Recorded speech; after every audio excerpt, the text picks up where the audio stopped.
네, 6일 지방선거 후보에게 듣는다. 이번 시간에는 국민의힘 박형덕 동두천시장 후보 모셨습니다. 네, 안녕하십니까? 네, 안녕하세요. 국민의힘 동두천시장 후보 박형덕입니다. 네, 굉장히 오랜만에 뵙습니다. 네, 오랜만에 뵙는데 만나서 반갑습니다. 네네. 지난 2018년 벌써 4년이 됐습니다. 고배를 마시고 그 시간 어떻게 보내셨습니까? 아픔이 컸죠. 충격도 컸고. 그렇지만 제 인생을 다시 되돌아보는 계기가 됐고 또 많은 공부를 할 수 있는 그런 시간을 또 가졌던 계기가 됐고 또 동천시를 다시 돌아볼 수 있는 계기도 됐고 동천 시민을 만날 수 있는 그런 소통의 장도 많이 만들었던 그런 4년이 아니었나 그렇게 보냈습니다. 네, 그렇군요. 자, 이번에 최영덕 후보와 리턴 매치가 다시 펼쳐질 전망입니다. 이번에 각오가 남다르실 것 같은데요. 각오 한 말씀 들어보겠습니다. 더 이상 패배는 없죠.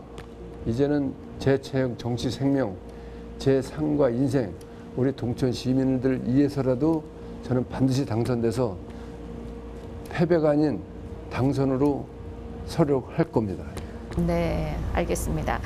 자, 그렇다면 중점 공약 사항부터 먼저 말씀을 들어보겠습니다. 네, 우리 동천시가 지금 상당히 인구가 급감하는 그런 부분이 일자리가 없어서 교육 환경이 제대로 되지 못해서 또 도시로서의 인프라가 제대로 구축이 되어 있지 않습니다. 그래서 저는 이번에 아주 많은 공약을 갖고 있지만 중점적으로 하는 공약이 일자리, 교육 환경이기 때문에 GTX C 노선을 조기 착공하고 또 재생병원 개업 및 동천시 의대 설립을 강력히 또 추진할 예정이고 또 문화예술 체육 활성화를 좀 추진해서 우리 시민의 삶의 질을 좀 폭넓게 좀 넓히는 그런 작업을 또 할 부분이고 청년들이 우리 정말 일자리가 없어서 떠날 수밖에 없는 이 현실을 청년 창업 및 청년 스타트업 하는 그런 부분에 있어서 우리 동시가 좀 많은 지원을 함으로 인해서 청년들이 우리 지역에서 상주하고 결혼도 해서 애도 낳고 또 교육을 시키는 그런 시스템을 좀 만들어야 되겠다 이런 또 생각을 하고 또 저희 동천시가 노인 인구가 23%예요. 그래서 노인복지관이 지금 있지만 이미 활용하는 데는 한계가 돼 있다. 그래서 노인회관을 좀 건립함으로 해서 이 노인회관도 노인지에서 좀 활용하는 폭을 좀 넓혀야 되겠다 해서 그런 부분을 좀 중점적으로 지금 하려고 합니다. 네. 몇 가지 말씀을 해주셨는데 특히 그 GTX 신호선에 대한 말씀 한번 들어보도록 하겠습니다. 그 언제 사업이 좀 구체화될 수 있을까요? 정말 다행스러운 거는 제가 그 윤석열 대통령 취임 이전에 당선인을 우연히 만날 기회가 있었어요. 지난 아마 5월 2일인데 고양시 한 그 식당에서 오찬을 하면서 동천시의 현안을 좀 논할 수 있는 기회가 됐었는데 우리 동천시가 가장 큰 문제가 GTX C 노선을 우리 대통령께서 당선자가 공약을 했기 때문에 이 부분을 취임하시게 되면 좀 조속히 좀 진행을 했으면 좋겠다. 15대 대통령 정책 과제에 우리 GTX C 노선 조기 착공, 동천역 출발, 덕정 경유 뭐 이렇게 언론에 보도가 됐더라고요. 당선된 이후 2022년이나 2023년 정도면은 이게 착공을 할 수 있는 그런 계기를 만들어 봐야 되지 않을까 저는 이렇게 생각해요. 그래야지 우리 동천 시민이 희망을 걸고 또 대통령이 이런 약속을 지키는구나 하는 그런 신뢰감이 조성되지 않을까요? 네, 알겠습니다. 자, 언뜻 부족한 의료 인프라에 대해서도 좀 말씀을 하셨습니다. 이 재생병원에서 그래서 재생병원 개원에 특히 우리 동두천 시민들이 거는 기대가 큰데요. 당선이 되신다면 먼저 어떤 역할을 좀 하실 수 있을까요? 제가 낙선하고 나서 공부를 좀 했다고 그랬잖아요. 저는 재생병원 조기 개원이 우리 동천시의 현실을 바꿀 수 있는 가장 빠른 방법이 아닐까 이렇게 생각했습니다. 지난 20년 동안 병원이 착공을 하고 나서 20년 동안 방치된 거를 대진대 대학교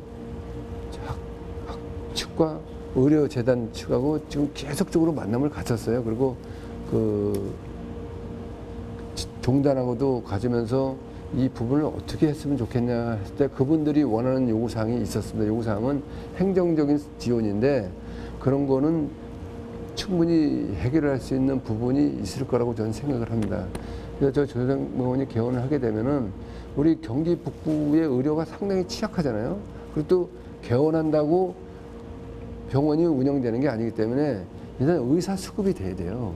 의대가 설립되지 않고는 병원이 이렇게 운영하기는 어렵기 때문에 제가 재생병원 조기 개원 및 의대 설립을 공약으로 놓은 거는 그런 부분 때문에 제가 공약을 놓은 거고, 재생병원이 개원을 하게 되면 저게 1,500병상인데 처음에 1,500병상에 설계하고 지금 우리 신체 구조가 많이 바뀌었습니다. 그래서 저게 이제 리모델링 하면서 이제 병동수는 좀 줄어들겠지만 저 병원의 유동 인구가 최소 3만에서 4만 정도의 유동 인구가 발생하고 정주 인구가 10,000명 정도가 저는 늘어날 것이라고 생각하기 때문에 지금 인구가 지금 9만이 무너지려고 하고 있잖아요.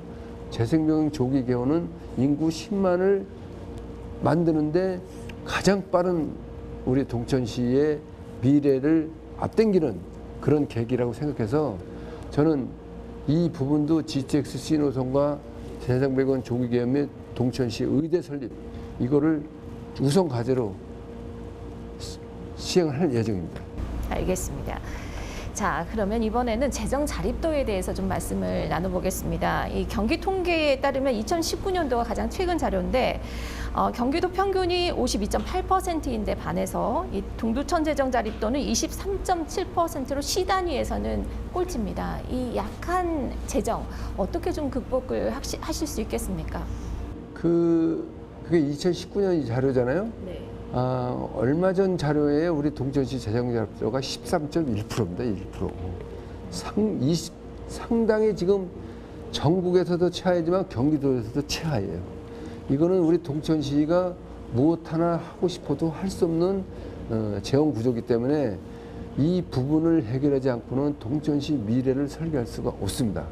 그래서 우리가 이 재원 확보를 위해서는 국도비 지원도 중요하지만 세수 증대를 하는 게 가장 중요하다. 그래서 제가 이제 그 시의회 의정 생활을 하면서도 세수 확보를 위해서 집행부에다 항상 요구했던 부분이 세수 확보를 위해서 노력해달라 그런 요구였었는데 그게 제대로 잘 시행이 되지 않았습니다. 그래서 저는 시장이 되게 되면 세수 확보를 위해서 노력하는데 우선 가장 중요한 게 불효불급한 예산 정책을 강력히 통제해서 중복된 예산은 좀 피하고 또 행사도 유사성 행사는 통폐합시켜서 예산이 그 새는 부분을 좀 최대한 줄이고 또 세원을 좀 많이 발굴해야 됩니다. 그리고 체납액 증설액을 높여서 재원을 또 확보해야 된다. 그리고 이번에 김은혜 경기도지사 후보가 재산세를 지방세에서 감면해서 그 부족한 부분은 경기도에서 다 그 재원을 조달해 주겠다 그랬기 때문에 그 부분에 체납액 발생하는 부분도 해소하는 데 큰 도움이 되지 않을까 이렇게 생각하고요. 또 기업이 또 저희가 유치하게 되면은 대부분 본사가 서울에 있어요. 그러면 세금이 다 서울로 징수할 수밖에 없는 구조고 자동차나 또 기타 이런 부분이 다 본사에 예속되기 때문에 제가 이제 국가산단 10만 평 또 30만 평을 확대하면서 기업을 유치하고 이전시킬 때는 본사가 동두천에 상주하게끔 해서 세입을 증대시키는데 아주 역점적으로 저는 할 겁니다. 그래서 그런 부분만 좀 해결이 되고 GTX-C 노선, 재생병원, 조기개원 및 의대 설립하게 되면은 인구가 증가하게 되잖아요. 인구가 증가하게 되면 지방세가 확보가 되기 때문에 우선 세수 확보만이 동천시 재정을 살림을 하는데 비대한다. 그래서 그 부분도 적극 추진할 겁니다. 네. 자, 마지막으로 우리 유권자에게 한 말씀 부탁드리겠습니다. 존경하는 동천 시민 여러분, 지난 4년 동두천시 어땠습니까? 발전보다는 퇴보했습니다. 이런 동천시 변화 박형덕 국민의힘 동천시장 후보만이 할 수 있습니다. 저 준비되어 있습니다. 동천시를 위해서 일할 수 있는 각오도 어느 후보보다 강력한 준비해온 후보입니다. 저 일하게 만들어 주십시오. 저 일 할 수 있도록 우리 동천 시민이 선택해 주신다면 제가 그동안 준비해온 우리 동천시를 위한 모든 역할을 쏟아붓겠습니다. 도와주십시오. 네, 잘 들었습니다. 네, 지금까지 국민의힘 박형덕 동두천시장 후보 만나봤습니다. 네, 후보님 말씀 감사합니다. 네.